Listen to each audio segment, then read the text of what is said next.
নমস্কার, আমি সঞ্জীব। আপনারা হয়তো সবাই জানেন যে বউকে লুকিয়ে যদি কোনো কাজ করা হয় আর সেটা যদি বউ ধরতে পারে, তার জন্য উপযুক্ত খেসারত দিতে হয়। এটা সাধারণ মানুষের ক্ষেত্রে এটা আকছার ঘটে থাকে, কিন্তু তাই বলে প্রভু জগন্নাথের ক্ষেত্রেও? হ্যাঁ, ঠিকই শুনছেন। স্ত্রীর মানভঞ্জনের জন্য উল্টো রথের পর মন্দিরের বাইরে এসে অপেক্ষা করতে হয় প্রভুকে, এবং স্ত্রীকে খুশি করার জন্য তাকে রসগোল্লা খাওয়াতে হয়। আর এই রসগোল্লা খাওয়াকে নীলাদ্রি বিজয় উৎসব বা রসগোল্লা উৎসব বলে পুরীতে পালন করা হয়। আজকে এই গল্প শুনবো। তা রথের সাথে রসগোল্লার কি সম্পর্ক, আসুন শুনি। রসগোল্লা ও রথযাত্রার একটি নিবিড় সম্পর্ক রয়েছে, তবে এর পিছনে রয়েছে একটি পৌরাণিক কাহিনী। কথিত আছে রথযাত্রার শেষ দিনে নাকি দেবী লক্ষ্মীকে জগন্নাথ দেব রসগোল্লা খেতে দিয়েছিলেন। আর জগন্নাথ দেবের নির্দেশেই পুরীতে রসগোল্লা তৈরি হয়। আসলে রথযাত্রার শেষ দিনে আষাঢ় মাসের শুক্লা ত্রয়োদশীতে নীলাদ্রি বিজয় উৎসব পালিত হয়। ত্রয়োদশীর দিন ভোগ হিসেবে জগন্নাথ দেবকে কয়েকশো হাঁড়ি রসগোল্লা দেওয়া হয়। ত্রয়োদশীতে তাই রসগোল্লা উৎসব হয়। প্রতি বছরই দাম্পত্যের এই মধুর রসের সাক্ষী থাকে গোটা পৃথিবী।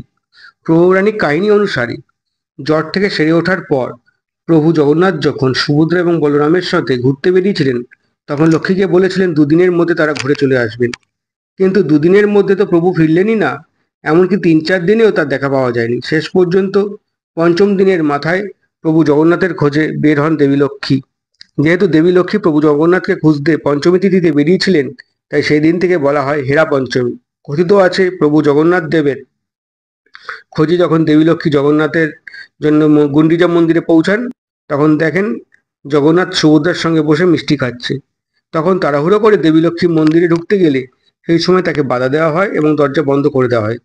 এর ফলে দেবী লক্ষ্মী আর ঢুকতে পারলেন না। তিনি রাগে দুঃখে জগন্নাথের রথ ভেঙে দিলেন এবং তিনি ফিরে চলে এলেন। মাসির বাড়ি থেকে ফিরলেও তাই মাসির বাড়ি থেকে ফিরলেও সহজে কিন্তু জগন্নাথকে মূল মন্দিরে ঢুকতে দেওয়া হয় না।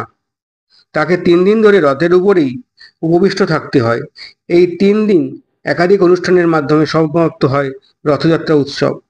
এই ৩ দিন জগন্নাথ, বলরাম, সুভদ্রা মন্দিরে প্রবেশ করতে গেলে ঘটে এক মজার কাণ্ড। বলরাম আর সুভদ্রার কপালে ভালো বলতে হবে এই অর্থে, কারণ তারা মন্দিরে প্রবেশ করেন। এদিকে তাদের পথ অনুসরণ করে যখনই জগন্নাথ ঢুকতে চান, দেবী লক্ষ্মী শটান মুখের উপর দরজা বন্ধ করে দেন। কারণ ৩ ভাই বোন মাসির বাড়ি থেকে দিদার আমোদ প্রমোদ করে এসেছেন, অথচ তাকে নিয়ে যাননি। এই যে একটা মান অভিমান দেবতাদের মধ্যে, বেশ মজার বিষয়। তাই অভিমানী লক্ষ্মী দেবী এই কয়েকদিন একা একা শ্রীমন্দিরে ছিলেন। অবশ্য মাঝখানে একদিন তিনি মাসির বাড়ি গিয়ে জগন্নাথকে দেখতেও পান।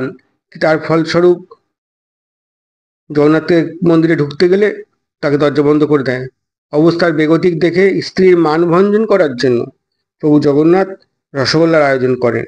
দেবী লক্ষ্মীর মান ভাঙিয়ে রসগোল্লা খায় এবং প্রভুর হাত থেকে রসগোল্লা পেয়ে দেবী লক্ষ্মীর রাগ কমে।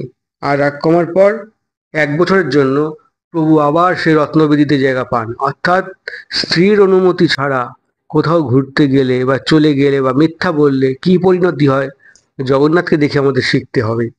রথযাত্রা শেষ হওয়ার পরেও উল্টো রথে ফিরে এসে ৩ দিন শ্রীমন্দিরের বাইরে থাকতে হয় প্রভু জগন্নাথকে। আর স্ত্রীর সাথে জগন্নাথের এই মধুর বন্ধনটা ফের তৈরি করে দেয় রসগোল্লা।